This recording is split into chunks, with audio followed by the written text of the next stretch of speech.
Hey guys, today's story is about yet another paladin. But don't worry, this one didn't do anything particularly bad. This time. Hello there! This is my first time posting. So, I'm the forever DM in my group of friends, and this happened only last night, so the feelings are still pretty raw, and I just need to vent for a moment. For context, this happened in a year in the making. It was a Eberron Rising from the Last War campaign, and all the players, including myself, are all above the age of 20, and we had been playing together for over 4 years at this point, and knew each other pretty well. Now, for backstory, our party had just survived the Mournlands, and had made it back to their home city of Sharn. They hadn't seen their city in over a month due to getting yeeted through a few planes by the BBEG, and as they returned from their adventure, they found that the city was different than how they left it. The BBEG's underlings had seized political power in a military coup and left the city in a state of martial law. The city guard now controlled the city, and was headed by the corrupted leader of House Denith, who is only a figurehead for the BBEG's underling, which happens to be his son. This is where the problem player comes in, as he's a house agent for Denith, and, though I guess I didn't realize it at the time, also a very lawful stupid paladin. Luckily, the leader's wife was onto the leader and her son's corruption, and had arranged a fake execution of the paladin in their home country of Karnath, so the player could infiltrate and dig up some dirt to potentially politically take them down. Or just kill them. Their choice. Now, mind you, my player was seemingly jazzed to be rooting out the corruption of his house. And happening at the same time was the public trial of the previous guard captain who was close friends with the party, and especially with the paladin.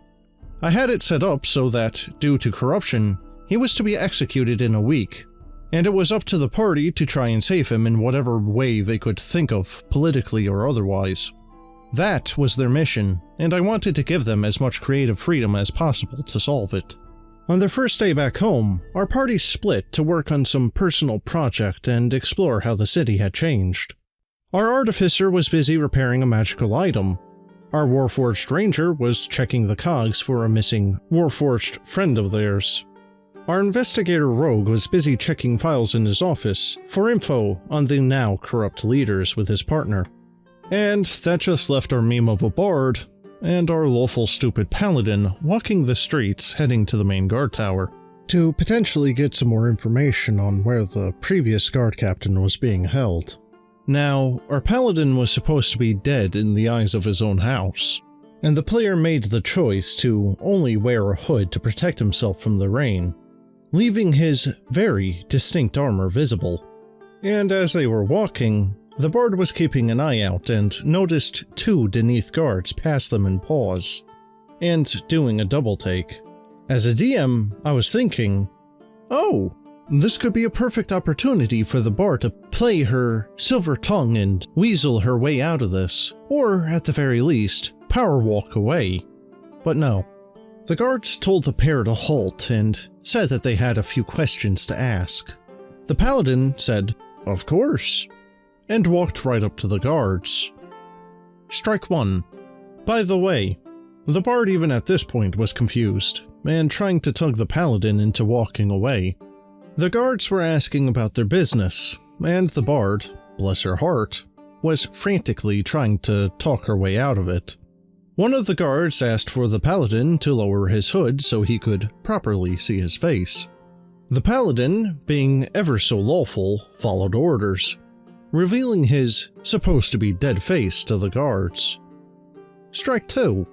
They, being of his house, recognized him and made a move to arrest him. They took his enchanted great axe and handcuffed him with no resistance. And strike 3. The bard, along with my other players, were completely freaking out at this point, questioning why he didn't put up any fight. The player remained aloof and said his character wasn't a leader, and more of a follower. The bard, again, bless her heart, was doing everything in her power to save her frankly suicidal friend. And before they could arrest her, she had reached over and dimension doored them away. She communicated to the other party members of the situation as alarm bells started to sound. She argued with the Paladin who refused to run, and waited for the guards to find and arrest him. Now, I would like to point out, as a DM, I always try to tell my players that if you want to change character for whatever reason, you can. Just, let me know so I can smoothly foreshadow the next one and write a proper send-off for the previous one. And the fact that this player was doing everything in his power to randomly kill his character was throwing me for a loop in the worst way possible. I even stopped the game for a break at one point to double check with the player to let him fully understand the consequences of being captured and to make sure that he was cool with it. Seemingly he was, so we continued. The guards came and arrested the Bard and Paladin once more, and began to take them to Deneath Tower, to be questioned and judged. The party had tried to take down the escorting guards with little help from the Paladin. They tried their best, but the rolls weren't with them, and they had to retreat, leaving the Paladin behind. The Paladin was taken to his house tower, where he was questioned by the BBEG's underling, and executed by his own enchanted axe. The last thing that the party had heard was a new voice, which belonged to the underling, talking through their telecommunication earrings, threatening that he'll destroy each and every single one of them. And that's where I ended the session, completely confused. I'm not entirely sure of where I went wrong in my communications with my player, but this came out of nowhere for this player.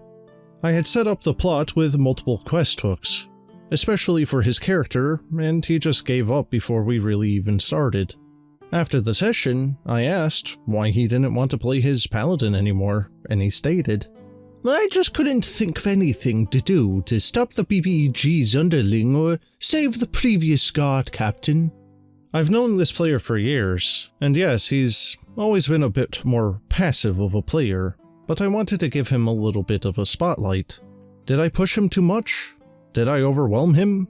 He's sending over his next character now, and I have a week to somehow work them into a story that's already 3/4 of the way done. I know other stories in this thread are way worse, but last night's session had me in a weird vibe of frustration, mixed with anger and self-doubt. I wished he would have talked to me first, but I don't know. Thanks for reading. Well guys, I personally don't really know on this one. I don't know if you would call this Lawful stupid or just stupid complacent. I really don't know, so let me know what you guys think in the comments, and that's the end of the story. So, as always, have a good one.